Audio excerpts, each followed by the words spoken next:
నుగ్గాకు పొడి ఎలా చేసుకోవాలో అయితే ఇప్పుడు రెసిపీ చూసేద్దాం. ఆల్రెడీ మనకి బెనిఫిట్స్ తెలుసు కదా.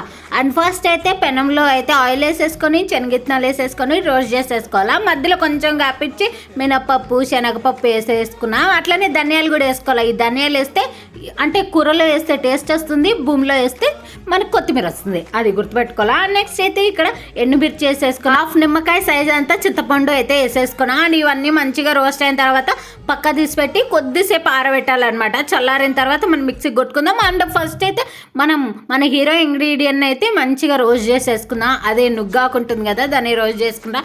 అట్లనే కొంచెం కరివేపాకు యాడ్ చేసుకోండి. పచ్చి కరివేపాకు ఉంటే సూపర్. మా ఇంట్లో కొంచెం డ్రై ఉండే, అది కూడా వేసుకున్నాం. మంచిగా అది కూడా ఇట్లా స్మాష్ చేస్తే అంత పొడిగా అవ్వాలన్నమాట. అండ్ అట్లా అయిన తర్వాత అయితే ఫస్ట్ మన శనగిత్తనాలు ఇవన్నీ ఉన్నాయి కదా, ఈ స్పైసెస్ అవన్నీ అయితే మిక్సీ పెట్టేసుకున్నాం.